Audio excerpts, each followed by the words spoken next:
So to start off today's video, I want to begin by asking all of you watching this video a question. What would you all say is the one feature of the Titanic that people, whenever they see a picture of the Titanic, use to identify, yeah, that's the Titanic? Well, if it's me, I would probably guess that people use the iconic 4 funnels of the Titanic to identify that that ship that they're looking at is the Titanic.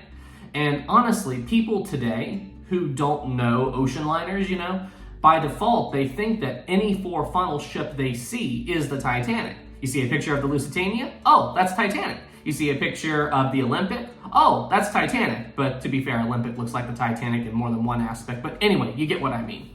However, if you take a look at the wreck of the Titanic as it exists today on the bottom of the ocean, you'll notice that the ship's funnels are nowhere to be seen. They're not anywhere around the ship. They're not still attached to the ship. It just looks like the funnels of the Titanic have completely disappeared from the wreck site.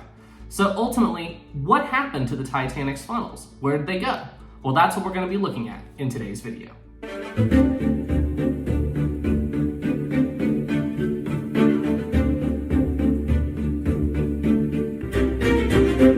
Now, this may come as a surprise to some of you, but the Titanic's funnels were actually constructed out of this very thin metal. And this was because the only purpose of the funnels was simply to funnel smoke from the Titanic's boilers away from the ship. Now, quick disclaimer, this only qualifies for the first 3 funnels. The 4th funnel actually served a different purpose, but I'm not going to be going into any of that in this video. I did make a dedicated video about that. If you want to learn more about it, I will include a link to that video in the description below. Now, the Titanic's funnels were secured to the ship by 2 means. At the base of the funnels, they were riveted to the Titanic itself, and they were also helped to be held in place by use of these giant steel cables, also called shrouds. These shrouds went all the way around the funnel, and they were secured to the Titanic at various points. And when you combine both the support of the shrouds and the rivets at the base of the funnels, these funnels were securely fastened to the Titanic, and honestly, they were fairly strong structures in regards to what they were meant to do. They weren't there to hold back the pressure of the sea or anything, but if you want them to funnel smoke away from the ship and you want them to stay securely fastened to the Titanic, they were definitely more than capable of doing that. Now, remember how I just said that while the Titanic's funnels were definitely strong and capable structures when they were doing what they were meant to do, but they definitely could not hold back the pressure of the sea? Well, this ultimately answers the question of why the Titanic's funnels fell on the night of the sinking. At least funnels 1 and funnel 2. Funnels 3 and funnel 4 fell as a result of the breakup, but yeah, you know what I mean. So, as the water reached the base of funnel 1 and funnel 2, the resulting water pressure was far too much for the thin metal that made up the Titanic's funnels to withstand. And the parts of the funnel that were beneath the surface of the water, well, eventually the pressure became so great that it caused the submerged parts of the funnel to start being crushed in. And when this happened, the top parts of the funnels, well, they simply just fell over. This is why the Titanic's funnels fell on the night of the sinking. Now, after the Titanic's funnels fell, obviously they went to the bottom of the ocean. However, the manner that they fell to the bottom of the ocean is actually something that is kind of debated to this day. It's quite possible that the shrouds actually ended up holding the funnels to the Titanic. So instead of the funnels simply falling over and then dropping straight to the bottom of the Atlantic, it's possible that the shrouds actually kept the funnels up near the surface with the still submerging Titanic, and these funnels ultimately wouldn't go down to the bottom until after the Titanic submerged and the ship itself began its long voyage to the bottom of the sea. Now, the funnels most likely would not have remained with the Titanic during its entire trip to the bottom of the ocean. It's far more likely that due to the hydrodynamic forces acting upon the funnels, they would have simply ripped away from the ship at some point during the trip to the bottom. Then once they ripped away from the ship, the funnels would have simply continued to free fall down to the bottom of the ocean. And then once they got there, it's also possible that due to the very thin metal that these funnels were made of, these funnels would have simply collapsed into a very thin little pile of metal at the bottom of the ocean. Okay, so the Titanic's funnels are now a small little pile of metal at the bottom of the Atlantic.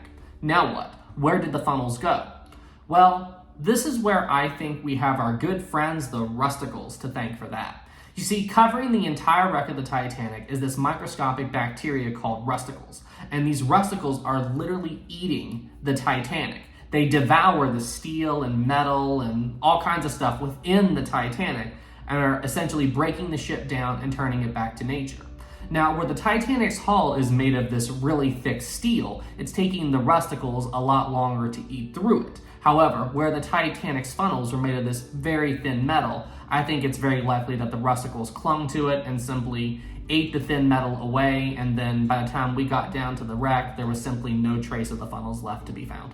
Now, just because all of the metal that made up the Titanic's funnels has now been completely eliminated from the wreck site, it doesn't mean that all traces of the funnels are completely gone. You see, attached to each of the Titanic's 4 funnels were these steam whistles. These steam whistles were made out of bronze, and bronze decays much more slowly than steel and metal does at the bottom of the Atlantic.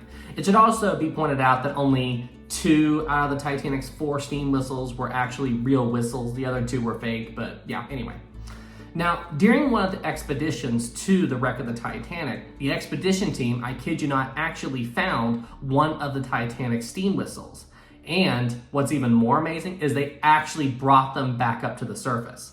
Now, the steam whistles went through an extensive restoration process, and after they were done restoring the whistles, they were curious if they could actually get the whistles to blow again. So what they did was they hooked them up to compressed air, and guys, I kid you not, they actually got the whistle to work. That is unbelievable. Now, they actually do have footage of the whistle actually blowing, and I am going to show you guys that here in a second.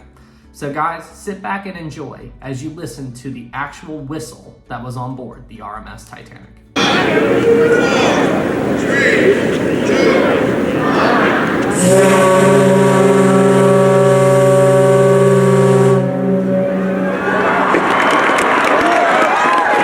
1. With that, now all of you watching this video now ultimately know what happened to the Titanic's funnels and why they are no longer on the wreck site today. If you enjoyed this video, please be sure to leave it a like. If you're new here, please subscribe to the channel. Thank you guys so much. It really helps out a lot, and I'll see you in the next official Historic Travels video. Y'all take care. Special thanks to our captain level Patreon supporters, Tammy Lee and Bodie McBoatface. Thank you so much for all the support.